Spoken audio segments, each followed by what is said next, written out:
Hello friends, welcome to study master. मैं हूं आपका फ्रेंड GS राय। फ्रेंड्स, जो ये हमारा इस वीडियो लेक्चर सीरीज का नेक्स्ट लेक्चर है, जो लोग फर्स्ट टाइम है हमारे चैनल पर, वो चैनल को सब्सक्राइब कर लीजिए, साथ में बेल आइकन जरूर दबा दीजिए ताकि हमारी आने वाली हर वीडियो अपडेट आपको मिलती रहे। फ्रेंड्स, लास्ट हमने पढ़ा था इंक्लूसिव डेवलपमेंट। जिन्होंने नहीं पढ़ा वो लास्ट लेक्चर जरूर देख लीजिए। पॉवर्टी भी हम कर चुके हैं।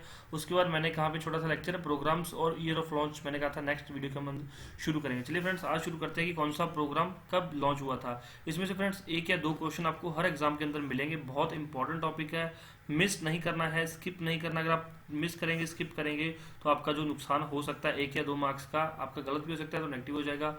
और फ्रेंड्स, ये जो लेक्चर सीरीज चल रही है इसके अंदर सारे लेक्चर्स पहले से कवर किए जा चुके हैं, आप लोग देख लीजिए। और जो लोग फ्रेंड्स सीरियस एस्पिरेंट्स हैं, जो हमारे साथ जुड़े हुए हैं, वो फ्रेंड्स कमेंट करते हैं कि सर हमें ये प्रॉब्लम है, सर आज हमें 4 लेक्चर चाहिए, सर आज हमें 2 लेक्चर चाहिए। तो मैं उसके कमेंट्स का रिप्लाई भी करता हूँ, खुद रिप्लाई करता हूँ, उनके डाउट करी का रिप्लाई भी कर देता हूँ फ्रेंड्स। लेकिन आपकी भी कुछ ड्यूटी बनती है। अगर मैं कहता हूँ कि आप वीडियो को शेयर कर दीजिए तो आप दूसरों तक शेयर जरूर किया कीजिए, ताकि इससे किसी दूसरे का फायदा हो जाए। जो बंदा कोचिंग नहीं ले सकता उसको फ्री ऑफ कॉस्ट है सारा, मतलब हम जनरल स्टडीज कवर करवा रहे हैं, तो आपका फर्ज बनता है कि आप जितने भी व्हाट्सएप ग्रुप्स है उसमें शेयर कर दीजिए। आप फेसबुक पे हैं तो फेसबुक पे शेयर कर दीजिए, टेलीग्राम पे शेयर कर दीजिए, किसी दूसरे का बेनिफिट हो जाए। चलिए फ्रेंड्स, शुरू करते हैं लेक्चर को। सबसे पहले है Jawaharlal Nehru urban renewal mission, JNNURM। बहुत इंपॉर्टेंट है, 2005 के अंदर लॉन्च हुआ था। इसमें क्या है, क्वेश्चन क्या बन सकता है, मैच द फॉलोइंग। तब ये क्वेश्चन पूछा जा सकता है। मैं आपको बता दूं कौन सा बहुत ज़्यादा इंपॉर्टेंट है, कौन सा इंपॉर्टेंट नहीं है। लास्ट लेक्चर के अंदर मैंने पूछा था मनरेगा की फुल फॉर्म, नीचे कमेंट कीजिए। जिन्होंने कमेंट किया वेरी गुड, जिन्होंने नहीं कमेंट की अब देख लीजिए। Mahatma Gandhi national rural employment act 2006 के अंदर ये लॉन्च हुआ था। और नेक्स्ट है प्रधानमंत्री जन धन योजना, अगस्त 28 2014 के अंदर ये लॉन्च हुई थी। बहुत इंपॉर्टेंट स्कीम है ये पढ़ लीजिए इसके बारे में। और मैं आपको करवा भी दूंगा, अगर आप चाहते हैं कि सर सारी स्कीम्स के बारे में थोड़ा थोड़ा 2 2 लाइन में 3 3 लाइन में करवाओ, तो वो भी आपके लिए वीडियो बन जाएगा। वो भी आपके लिए वीडियो बनाकर आपको प्रोवाइड करा दिया जाएगा। लेकिन अब आपको जो है बेसिक क्या है, मैच द फॉलोइंग वाला क्वेश्चन नहीं छोड़ना है, और आपको पता होना चाहिए कब लॉन्च हुआ। नेक्स्ट है बेटी बचाओ बेटी पढ़ाओ योजना, 2014 के अंदर लॉन्च हुई। मेक इन इंडिया 25 सितंबर 2014। दीनदयाल उपाध्याय ग्रामीण कौशल योजना 25 सितंबर 2014 को हुई थी। ये भी स्वच्छ भारत 2 अक्टूबर 2014। प्रधानमंत्री संसद आदर्श ग्राम योजना बहुत इंपॉर्टेंट है, 2014 को 2014। प्रधानमंत्री फसल बीमा योजना 2014। प्रधानमंत्री बाल स्वच्छता मिशन 2014 के अंदर। उद्यान स्कीम, तो इसकी फुल फॉर्म नीचे कमेंट कीजिए। AAN स्कीम, इसकी फुल फॉर्म कमेंट कीजिए, 2014 के अंदर लॉन्च हुई थी। और री लॉन्च ऑफ पहल की फॉर्म नीचे जरूर कमेंट कीजिए। और 2014 के अंदर LPG सब्सिडी स्कीम है ये, तो पहल की फुल फॉर्म नीचे कमेंट कर दीजिए। और नेक्स्ट है इंद्रधनुष स्कीम, और ये 2014 के अंदर लॉन्च हुई। फ्रेंड्स, इंद्रधनुष स्कीम्स 2 हैं। एक के अंदर तो टीकाकरण के बारे में है कि जितने भी लोग उनको इंजेक्शंस लगाए जाएंगे, जो भी बच्चे होंगे, छोटे चाइल्ड्स होंगे, उनको जो है फ्री ऑफ कॉस्ट जो इंजेक्शंस लगाए जाएंगे ताकि वो बीमारियों से बचे रहें। और दूसरा है जो बैंकिंग से रिलेटेड है। तो 2 इंद्रधनुष स्कीम्स हैं, 2014 के अंदर लॉन्च हुई थी। एक 1 रैंक 1 पेंशन स्कीम 2015 के अंदर लॉन्च हुई। नेक्स्ट है प्रधानमंत्री जन औषधि योजना, 2015 के अंदर लॉन्च हुई थी। प्रधानमंत्री आवास योजना 2015। प्रधानमंत्री कृषि सिंचाई योजना 2015। और डिजिटल इंडिया 2015 के अंदर। प्रधानमंत्री जीवन ज्योति बीमा योजना 2015 के अंदर लॉन्च हुई थी। प्रधानमंत्री सुरक्षा बीमा योजना 2015 के अंदर लॉन्च हुई थी। अटल पेंशन योजना 2015 के अंदर लॉन्च हुई थी। स्मार्ट सिटी स्कीम 2015 के अंदर लॉन्च की गई थी फ्रेंड्स। प्रधानमंत्री गरीब कल्याण योजना 2015 के अंदर लॉन्च हुई थी। मुद्रा योजना, मुद्रा की फॉर्म नीचे कमेंट जरूर कीजिए।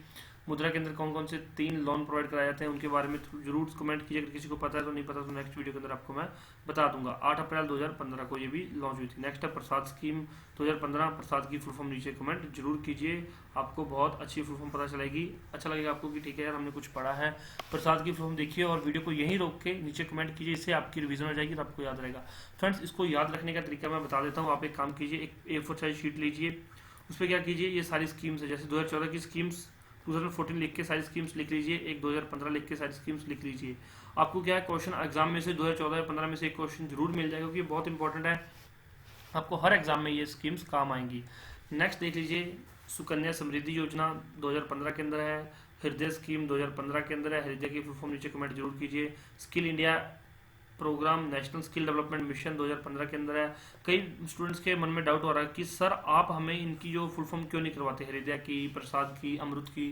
फ्रेंड्स, ये जो है कंप्लीट जनरल स्टडीज है, आपको जो है पूरा क्रैश कोर्स है। क्रैश कोर्स के अंदर आपको क्या होता है कि सभी चीज़ों के बारे में ओवरव्यू दिया जाता है, आपको सारी चीज़ें कवर करवाई जाती हैं। लेकिन फ्रेंड्स अगर हम छोटी छोटी चीज़ों को करेंगे तो फिर लेक्चर्स क्या है, घंटों लंबे बन जाएंगे, एक एक घंटे का 1.5 घंटे का लेक्चर चला जाएगा और फिर सारा जो है सिलेबस भी कंप्लीट नहीं हो पाएगा। तो ये आप लोग नीचे कमेंट कर दिया कीजिए, इससे क्या आप ही का बेनिफिट है, कोई दूसरा आपके कमेंट से सीख जाएगा, उसका भी बेनिफिट हो जाएगा। तो आप लोग कमेंट जरूर किया कीजिए। नेक्स्ट है Shyama Prasad Mukherjee rural urban mission, और ये 2015 को लॉन्च हुआ था। अमृत 2015 में लॉन्च हुआ था। Startup India stand up India 2016 के अंदर लॉन्च की गई। प्रधानमंत्री उज्ज्वला योजना 2016 के अंदर लॉन्च की गई। सौभाग्य योजना 2017 के अंदर लॉन्च की गई। तो ये योजनाएं अच्छे से याद कर लीजिए, बाकी मैंने करंट अफेयर के अंदर कवर कर दी हैं, जिन्होंने नहीं देखी वो देख लीजिए, आपको सारी चीज़ें अच्छे से कवर करवाई गई हैं। अब हम बात करते हैं एम्प्लॉयमेंट की। और फ्रेंड्स एक होता है एम्प्लॉयमेंट और एक होता है अनएम्प्लॉयमेंट। एम्प्लॉयमेंट मतलब आपको जॉब मिल गई, आपने एजुकेशन पूरी की, एजुकेशन पूरी करते साथ ही आपकी जो है जॉब लग गई, अपने एजुकेशन में जो सीखा वो आपने फील्ड में किया और उससे आपको अर्निंग होने लगी, आपको पैसे मिलने लगे। एक होती है फ्रेंड्स अनएम्प्लॉयमेंट, मतलब आपने जॉब कर ली, आपके पास क्वालिफिकेशन है, स्किल है, लेकिन आपको जॉब नहीं मिल रही, वो होती है unemployment. A person working 8 hour a day for 273 days of the year is regarded as employed as the main worker. जो बंदा दिन में 8 घंटे काम करता है, 273 दिन काम करता है, वो एम्प्लॉयड वर्कर माना जाता है। अब इसके एस्टिमेट और कॉजेज देख लीजिए। Since 1973 on the recommendation of B Bhagwati committee. B Bhagwati committee किस चीज़ से रिलेटेड है, एम्प्लॉयमेंट से रिलेटेड है, याद रख लीजिए। 3 estimates of unemployment have been brought about by planning commission. तो जो भगवती कमेटी है वो एम्प्लॉयमेंट और अनएम्प्लॉयमेंट से डील करती है, ये आपको पता होना चाहिए, क्योंकि यूपीएससी या फिर किसी भी एसएससी एग्जाम के अंदर, एचसीएस एग्जाम के अंदर, स्टेट सिविल सर्विसेज के अंदर क्या होता है, ये कमेटीज के बारे में क्वेश्चन आ जाता है। जनरली बंदे क्या करते हैं, कमेटीज भूल जाते हैं, छोड़ के चले जाते हैं, तो वो कमेटीज के बारे में सीधा सा क्वेश्चन आएगा। मतलब आप सोच रहे अनएम्प्लॉयमेंट में पता नहीं क्या क्वेश्चन आएगा, लेकिन वो पूछेगा बी भागवती कमेटी किस चीज़ से डील करती है। आपको नहीं पता होगा, आप अनएम्प्लॉयमेंट एम्प्लॉयमेंट पढ़ के ही नहीं हो तो फिर वो गलत हो जाएगा। अगर आपने स्टडी मास्टर के लेक्चर सुने हैं तो आप फिर आराम से टिक करके आओगे और आपका जो है 1 या 2 नंबर आपको मिल जाएंगे, जितने भी नंबर का क्वेश्चन होगा। चलिए प्लानिंग कमीशन के अंदर एक कमेटी थी, देख लीजिए। Usual principal status also called open unemployment according to the NSSO. बहुत इंपॉर्टेंट है, एनएसएसओ के बारे में जाके पढ़िए, नीचे कमेंट कीजिए। और ये स्टैब्लिश कब हुआ जरूर पढ़िए। 66th round 2009-10 rural and urban employment were 2% and 4% respectively. अब मतलब 2009-10 में यार अनएम्प्लॉयमेंट 2% और 4% थी, बहुत कम थी। उसके बाद करंटली स्टेटस उन्होंने चेक किया, करंट वीकली स्टेटस, तब 3 और 4% निकली। फिर डेली स्टेटस चेक किया, 7% और 6% उसकी जो है अनएम्प्लॉयमेंट थी। लेकिन अब अनएम्प्लॉयमेंट 2019 के अंदर और 2020 के अंदर बहुत ज़्यादा, मतलब टॉप मोस्ट स्पीड पे अनएम्प्लॉयमेंट। बंदे पढ़ते जा रहे हैं लेकिन उनको जॉब्स उस लेवल की प्रोवाइड नहीं हो पा रही, ना ही तो गवर्नमेंट जॉब मिल पा रही हैं, और प्राइवेट जॉब्स भी friends up to the mark नहीं है। प्राइवेट जॉब्स में क्या है, वो काम ज़्यादा लेते हैं और अच्छी जॉब नहीं प्रोवाइड करते, आपको अच्छा एनवायरनमेंट नहीं मिलता और अच्छी सैलरी भी नहीं मिलती है। तो अब अनएम्प्लॉयमेंट ज़्यादा है, तो आपको समझ आ गया होगा। और अब नेक्स्ट है women empowerment and child development. Women empowerment और चाइल्ड डेवलपमेंट के फ्रेंड्स काफ़ी क्वेश्चन आ जाते हैं, इसके लिए बहुत सारे प्रोग्राम्स चलाए गए हैं और उनके ईयर्स देख लीजिए। सबसे पहले ICDS, ये 1975 के अंदर चलाया गया था। नेक्स्ट है मिड डे मील स्कीम। तो मिड डे मील स्कीम आप लोगों को पता ही है कि जब स्कूल के अंदर बच्चों को जो खाना दिया जाता है दोपहर में, ब्रेक में उनको घर ना भेजकर वहीं पर उनको खाना प्रोवाइड कराया जाता है, उसको बोलते हैं मिड डे मील स्कीम। तो ये जो है कब लॉन्च की गई, ये बहुत इंपॉर्टेंट क्वेश्चन है, 1995 में लॉन्च की गई थी। तो याद रख लीजिए, इतना इंपॉर्टेंट क्वेश्चन ये भूलना नहीं है, किसी भी एग्जाम के अंदर ये पूछा जा सकता है। नेक्स्ट है सबधार 1995, स्वयं सिद्धा 2001 के अंदर, बहुत इंपॉर्टेंट है। SSA सर्व शिक्षा अभियान 2001 के अंदर लॉन्च किया गया। Support to the training and employment programme for women, जिसको कि स्टेप बोलते हैं। अब स्टेप आ जाए तो याद रखिए, support to training and employment programme for women 2003 और 4 के अंदर है। और ये ICDS की फुल फॉर्म नीचे जरूर कमेंट कीजिए। नेक्स्ट उज्ज्वला 2007 के अंदर लॉन्च की गई। नेक्स्ट धनलक्ष्मी 2008 के अंदर लॉन्च की गई स्कीम। जेंडर बस्टिंग 2009 के अंदर की गई थी। इंटीग्रेटेड चाइल्ड प्रोटेक्शन स्कीम, और ये इंटीग्रेटेड चाइल्ड डेवलपमेंट स्कीम है फ्रेंड्स, ये मैं आपको बता देता हूँ। और ये 2009-10 के अंदर लॉन्च की गई थी। सबला स्कीम 2010 के अंदर लॉन्च की गई थी। National mission for empowerment of women 2010 के अंदर लॉन्च की गई थी। Bal Bandhu scheme 2011। National child health programme 2013। National urban livelihood mission 2013 के अंदर, और सुकन्या समृद्धि योजना गर्ल चाइल्ड 2 जुलाई 2015 के अंदर। तो फ्रेंड्स इसके अंदर आपको क्या है कि ये याद रखना है, women empowerment and child development. अब जो लोग UPSC की तैयारी कर रहे हैं या फिर किसी भी स्टेट सिविल सर्विस की तैयारी कर रहे हैं, उनके लिए मेंस के लिए बहुत इंपॉर्टेंट टेबल है ये, इसको नोट डाउन कर लीजिए, बहुत ज़्यादा जरूरी टेबल है ये। इसमें से वो क्या है, सीधा यार आपको मिल जाएगा Sarva Shiksha Abhiyan, mid day meal scheme, Sabla scheme, gender busting, women empowerment और मैच द फॉलोइंग में तो ये क्वेश्चन यार बहुत ज़्यादा मतलब प्यारे हैं एसएससी वालों को, या फिर किसी भी आप एग्जाम की तैयारी करें उसमें ये बहुत ज़्यादा क्वेश्चन पूछे जाएंगे कि मैच द फॉलोइंग, तो इसमें से आराम से आपको क्वेश्चन मिल जाएंगे 2-3। तो ये टेबल को भूलना नहीं है, अच्छी तरह नोट डाउन कर लीजिए ताकि आपका बेनिफिट हो जाए। नेक्स्ट है the theme of human development report 2011 is, तो 2011 की जो थीम क्या है, sustainability and equity a better future for all. तो सस्टेनेबल होना चाहिए और इक्विटी होनी चाहिए, सबके लिए एक बेटर फ्यूचर। नेक्स्ट है फ्रेंड्स इन्वायरमेंट। इन्वायरमेंट के बारे में हमने ज्योग्राफी में पढ़ा था, इसके अंदर भी हम पढ़ेंगे थोड़ा सा।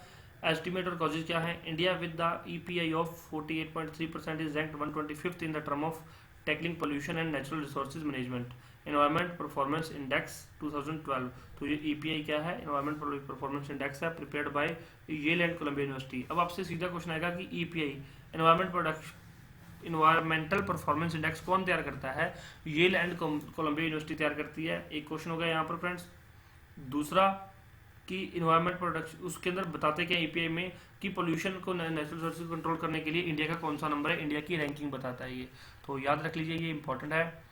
नेक्स्ट इसके अंदर क्या हमने पढ़ना है, per capita emission of CO2 is 1.2 tonne and is the lowest in the world. हम 1.2 टन एमिशन करते हैं लेकिन ये सबसे कम है वर्ल्ड में। Per capita water availability in India is to decline from 1730 to 1240 by year 2030। तो 2030 तक 2030 तक हमारे पास पानी की अवेलेबिलिटी कम हो जाएगी। ये सिचुएशन ऑफ वाटर स्ट्रेस, मतलब तब पानी भी हमें जो बोतल अभी 20 रुपए की मिलती है वही बोतल आपको 50 रुपए की या फिर 40 रुपए के आसपास मिला करेगी। तो पानी को फ्रेंड्स, वाटर को सेव किया कीजिए, जितने ज़्यादा हो सके ट्रीज लगा कीजिए। ट्रीज जो आपके बारिश लाने में सहायता करते हैं। बारिश से क्या होता है फ्रेंड्स कि ग्राउंड वाटर रिचार्ज हो जाता है। ग्राउंड वाटर रिचार्ज होने से क्या है, पानी की प्रॉब्लम्स थोड़ी सी खत्म हो जाती है, थोड़ी सी पानी की प्रॉब्लम को टैकल होने में हेल्प मिल जाती है। तो ज़्यादा से ज़्यादा पानी को सेव कीजिए और ट्रीज को लगाया कीजिए। इतने से मेरा एक मैसेज है, तो इसको आप याद रख लीजिए। अगर आप 10 बंदे भी इस वीडियो को सुन रहे हैं, देख रहे हैं, तो 10 बंदे कम से कम यार पानी को बचाओ, दूसरों को बताओ, अवेयरनेस फैलाओ और ट्रीज लगाओ। India's forest cover in 2009 was 23.81% of the total geographical area. India contributes 4% to the total global emission of CO2 2005. Through the in absolute terms, it is one of the top 5 global CO2 emitters. तो हम जो top 5 के मतलब कि CO2 metres हैं उनमें से हम आते हैं फ्रेंड्स। तो ये इतना ज़्यादा इंपॉर्टेंट है और इसका जो लेटेस्ट डाटा है वो लेटेस्ट वीडियो के अंदर प्रोवाइड करवा दिया जाएगा। तो ऐसा इतना याद रखने की जरूरत नहीं है, बट इतना पता होना चाहिए कि हम CO2 का काफ़ी अच्छी मात्रा में मतलब कि प्रोडक्शन कर रहे हैं, CO2 बहुत ज़्यादा एमिट कर रहे हैं। नेक्स्ट है, इसके लिए हमने कौन कौन से प्रोग्राम चलाए और कौन कौन से हम मेजर कर रहे हैं। Notification of the wetland conservation and management rule 2010 to ensure no further degradation takes place. तो मतलब इससे ज़्यादा डिग्रेडेशन नहीं होगी वेटलैंड्स को। नेशनल ग्रीन ट्रिब्यूनल NGT बहुत इंपॉर्टेंट है, इसके बारे में जाके थोड़ा सा देख लीजिए। Mandate setting up the national environment appellate authority increasing energy efficiency by 20% by 2016 and 17। तो फ्रेंड्स, नेशनल ग्रीन ट्रिब्यूनल के अंदर जितने भी जो केस हैं ग्रीन ट्रिब्यूनल से लेकर, जो भी इन्वायरमेंट से लेकर जो केस हैं वो NGT के अंदर ही डील किए जाते हैं। NGT के अंदर उनका जो है सोल्यूशन किया जाता है, वहाँ पर उनकी जो है केस लड़े जाते हैं। Reducing emission instantly of the GDP by 20-25% of the 2005 level by 2020। तो हमने जो है जो एमिशन है उसको कम करना है। नेक्स्ट है नेशनल सोलर मिशन और setup 20,000 megawatt solar power generating capacity by 2022। तो ये इंपॉर्टेंट है, याद रख लीजिए। नेक्स्ट है national action policy on climate change NAPCC 2008 includes mission related to solar energy, enhance energy efficiency, sustainable agriculture, sustainable habitat, water, Himalaya ecosystem, increasing the forest cover and strategic knowledge for climatic change। तो NAPCC ने ये mission include किए हैं सारे solar energy से, energy के enhancement से, efficiency बढ़ाने की, सस्टेनेबल एग्रीकल्चर से। तो national action policy on climate change के बारे में पढ़ लीजिए थोड़ा सा, 2008 में आई थी। और एक फ्रेंड्स नेशनल सोलर अलायंस, ये क्या है, इसका हेडक्वार्टर क्या है, कहाँ पे है और इसका ऑफिस कहाँ है, ये नीचे कमेंट जरूर कीजिए। नेक्स्ट है फ्रेंड्स इंडस्ट्रीज। इंडस्ट्रीज के बारे में पढ़ते हैं फ्रेंड्स। इंडस्ट्रियल पॉलिसीज के बारे में सबसे पहले पढ़ते हैं। इंडस्ट्रियल पॉलिसी कब कब लॉन्च हुई, सबसे पहले हुई थी लॉन्च 1948 आज़ादी के 1 साल बाद, फिर 56, फिर 1977, फिर 80 और फिर 1991।